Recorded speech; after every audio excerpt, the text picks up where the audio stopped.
What is going on, Raider Nation? It is JT coming at you with another episode of the Raider Cast, your podcast for everything silver and black.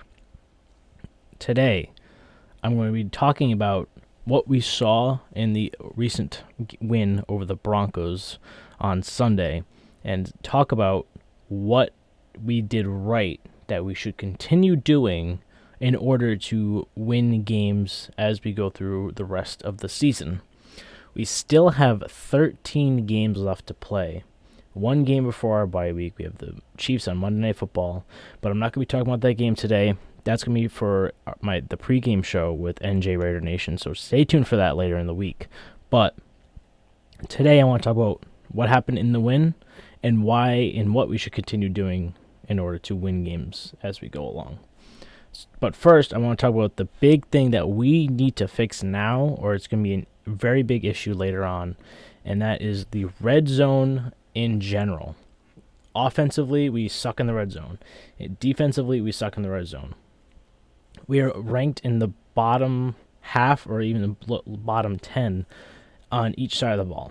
We allow too many touchdowns in the red zone, and we don't score touchdowns in the red zone, which obviously results in losses. Looking at the first week, that was more interceptions than anything else. That was just a bad game overall from the team.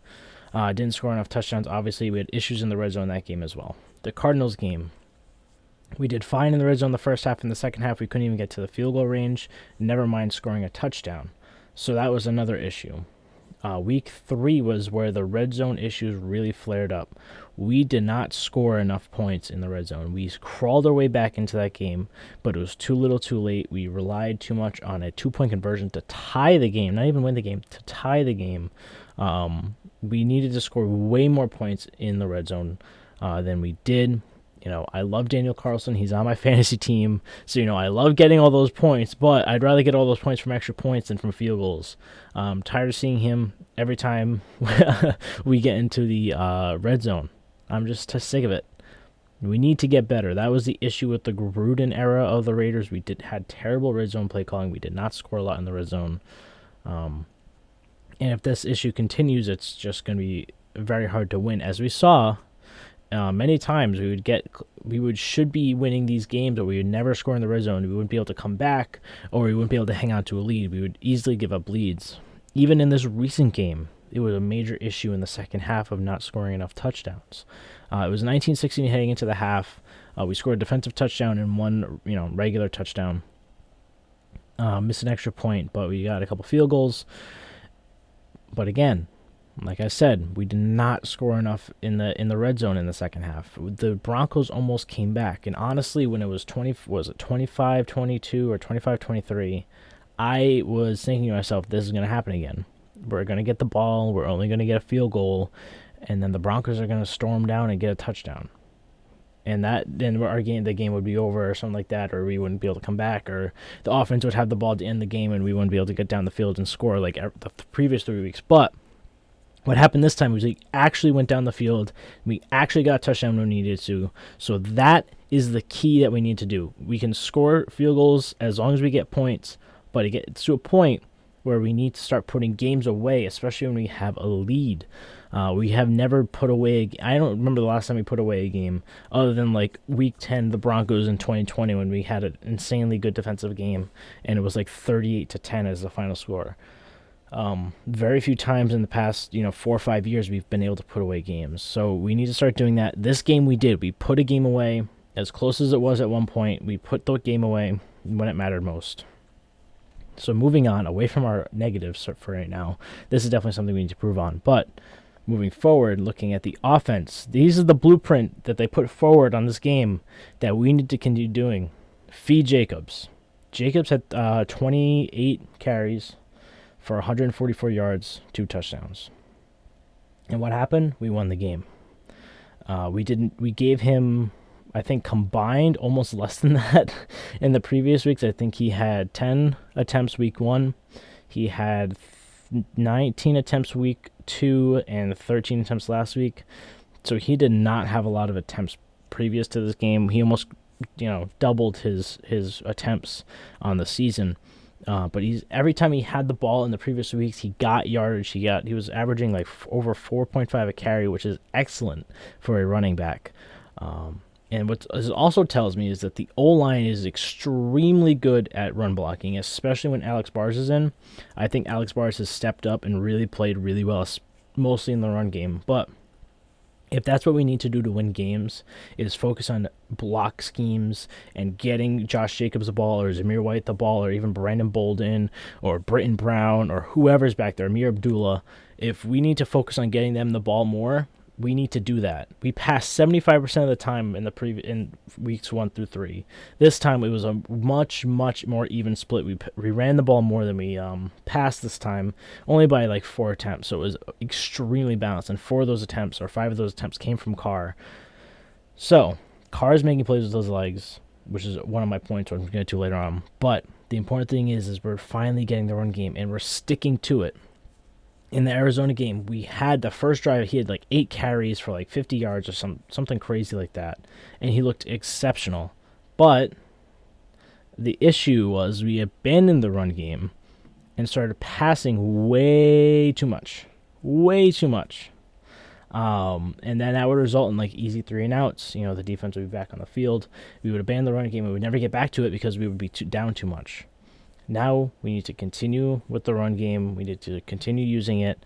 And like this past game, we got away from it. We had some 3-and-outs, but we went back to it. And that is the most important part, is that we went back to the run game and we ended up scoring a touchdown.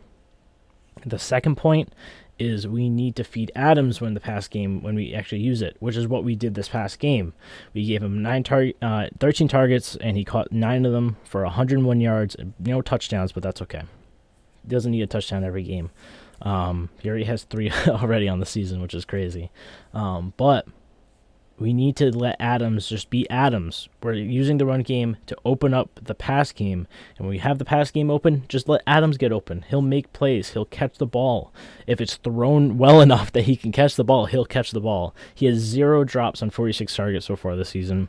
Knock on wood, he has no drops at all this season, which I doubt he will, just because that's the type of player he is. And if he does, it's only 1 drop probably, if that. And if they start honing in on Adams, let other people feed. We have Renfrow coming back hopefully soon. We have Waller, who had an off game and didn't get a lot of targets this game, but made catches when we needed him to. He had that huge 3rd down catch in the red zone, which we didn't get touchdown out of, but we got points out of it. Mac Hollins, get him involved. He had a huge game versus Tennessee. He had less game. I think he had 5 targets this past game, but he still caught balls when we needed him to. We don't need to spread the ball around that much, especially if Josh Jacobs is cooking. Let Josh Jacobs cook, throw the ball to Adams, and if those 2 things aren't working, we have weapons afterwards that we can use to continue to gain yardage and continue the ball down the field. That is what our offense needs to be. We need to focus on establishing the run, get Adams the ball, and if that doesn't work, just spread it around. Give it to Renfrow, give it to Waller, give it to Mac Hollins, give it to Amir Abdullah, give it to Zamir White, give it to Brandon Bolden. We have these players that we can make plays, and even Foster Moreau, who might be coming back as well. I forgot about him. We have players that are there. I mean, even maybe T. Billy. I keep thinking of players. DJ Turner, who had a great preseason. Players like that. Keelan Cole, even. I mean, we have a lot of people that can make plays. And if Davante Adams or Josh Jacobs is not able to make the plays, just give the ball to someone else. Moving on, I want to talk about Carr. Using his wheels, using his legs, finally. And he talked about it in the presser. He realizes that if everyone's doubled and they're not running the ball, he needs to start making plays with his legs, which is wonderful. I was so happy he said that. That is so happy he's finally realizing that he's a fast dude. He is so fast. He's faster than Mahomes when he runs. He had a better 40 time or whatever in the combine than Mahomes did. He has wheels. He can run the ball. He needs to have the balls to finally do it again after getting hurt in 2016. He hasn't run the ball that much. He had the most yards in a game in his career last game, which was like 45. He had rushed for 5 first downs. He rushed for 5 first downs. One of them was a huge 20-yard run, just like weaving like a straight line, but like made a defender miss, and he kept running. That's the Carr we need. That's the Carr we need to see more often. And if he does that, that also makes the defense worry. Like, Carr can run the ball now. Do we need to have someone watch him, and then that opens it up for someone else? We need to have this complementary football where if Josh Jacobs isn't working, give it to Devontae. If Devontae Adams is covered, give it to one of the other weapons. If they're all covered, let Carr run. And if they start honing in on Carr's running ability, let us use the other weapons that are there. We have the pieces on this offense to have a fantastic offense, to be number one, top 5, top 10 in the league. But we just need to keep it consistent throughout an entire game, throughout the rest of the season. We finally showed that we can do that this game, so that was awesome to see. Enough about the offense. I want to talk about the defense now. Looking at the defense, we need to blitz more with Hobbs and Abram. Obviously, not a lot, because then defense will expect it, and they'll be able to, plan for. Offense will be able to plan for it and expect it, and play around it. But he had Patrick Graham drew up an excellent disguised blitz with Abram and Hobbs, who are both really, really good in the blitz game. They're very good blitzers. Abram has always been good about, getting the blitz on run downs, on pass downs, stuff like that. He hasn't got a sack yet, but Hobbs did this past game. They disguised Abram to get the blitz. The O-line shifted to the right. That gave Hobbs a wide open lane to get this quarterback. It was a huge play. It was a third down or something like that. Or a second down. It was like a second and long after that. So it was very huge, that play. Very good. We need to start using disguised blitzes more. Make offenses worry about Abram and Hobbs coming off the edge, because they are fast and they will get to you. And even if they don't get the sack, they will start chasing you down and make you throw the ball away or make you throw an interception, something like that. But yeah, those two guys are excellent. Hobbs can be put anywhere on the field and he'll make a play. That's just how impactful he is. Second thing is, let Max Crosby just eat. Let Max be Max. Set him up for sacks. He'll get the sacks. Sometimes he'll miss them, like against the Cardinals. Sometimes he misses those sacks. But again, he's top 5 in sacks right now. He is number 1 in the league in TF tackles for a loss. He's number 1 as a defensive end with tackles, with 27 tackles. 27 total tackles is bonkers for a defensive end. He's on pace for 114 by the end of the season. 114 as a defensive end. He is the most complete defensive end that is healthy right now, other than maybe Nick Bosa. Him and Nick Bosa are tied for first right now, in my opinion. Especially with Garrett hurt, who's unfortunately hurt. But even if he's in there, he's still top 3. Max Crosby's still a top 3 all-around defensive end. He stops the ball. He sacks the quarterback. He's just an excellent, well-rounded player. He's the best player, arguably, on our defense right now, and we just need to set him up for success. And that kind of goes into my third point, which is use Klee more. Clelin Ferrell needs to be used more. He's not a top 4 talent. He's not a top 4 pick talent. He's not anything like that. I don't think he'll ever be like that. But he's a great complementary piece. He's a smart football player. He knows what he's doing. He can play defensive end. He can play defensive tackle. And if you watch the game, he had an amazing play at defensive tackle. He took the guard with him, ran into the right tackle, and allowed Crosby a free lane to get to the quarterback. And that is exactly what we need from our defensive tackles when it comes to opening it up for Crosby and Chandler eventually to get sacks. They need to set them up to get those sacks. Our defensive tackles don't need to have a crazy amount of sacks. Last year we had like 3 defensive tackles with 2 sacks or something like that. We don't need to have that. They need to set Max and Chandler up to get those sacks. And I think they will. If we keep using Klee, just as a versatile player along that D-line, he's been pretty solid in coverage. He's been great at defensive tackle. He's been a great defensive end. He's just a jack of all trades along that line, along that front 7. Keep using him in the pass game. Keep using him in the run game. He's an all-around pretty solid player. He's not to the level of what Max can do, but all-around, he's a solid player. Like I said, not a top 4 pick talent. Definitely not worth that pick. But regardless, he's played really well so far. So keep giving him chances, and eventually, maybe he'll get a sack. Maybe he'll really just turn the game around. But if he doesn't do it, he'll help Max do that, which is what we need.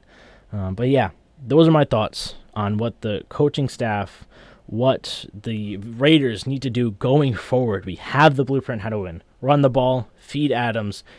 Carr needs to run. Defense, blitz, use Klee, and get Max to just get the sacks. And we can have those wins come our way. defenses are really struggling against really good run defenses. They're playing too high. They don't have the extra safety help, to come tackle. That's why they're running. That's why there's so many 100-yard rushers this season. Defenses are so scared of the pass. They're playing too high so often. You're able to run the ball so well against that, and we didn't do it. We didn't do it for the first 3 weeks. Imagine if we did it the first 3 weeks and played like we just did. We would have beat the Chargers, I think, even with Carr throwing interceptions, because he doesn't get sacked that much. He doesn't allow fumbles to happen. Our O-line right now is really, really good at the run game, so keep doing that. Keep giving him that ability to, run the ball. And when it comes to third down, or it comes to we need to pass the ball, quick passes, or just give it to Davante Adams. Find Davante Adams, throw it to him, he'll make a play. He fought for a first down this past game. It was excellent. Waller had a great third down catch. Matt Collins has had great third down catches. Renfrow is third and Renfrow for a reason. I digress. This is the blueprint we need to continue doing for the rest of the season. I hope you guys enjoyed this video. If you did, leave a like. Don't forget to subscribe. Turn on the notification bell. I have a couple more videos coming out this week before Monday Night Football, which, praying my computer will work this time, I'm going to attempt to stream the game. I'm going to do 1,000 test streams. So if you pop in for a test stream, just say hi or whatever. We can talk ball for a little bit. But I'm going to do test streams just to make sure that it works. I really, really want to stream that game. Even if we lose, I just want to watch the game with you guys, talk to you guys about it. Anyway, don't forget to check out all my previous videos about Blake Martinez signing, about, the good, the bad, and the ugly that I did with Turtle last week. And like I said, pre-game show coming out very soon. Chiefs week, it's going to be a good show to listen to. So definitely check it out when it comes out later this week. But anyway, I hope you all had an excellent day, and peace out, Raider Nation.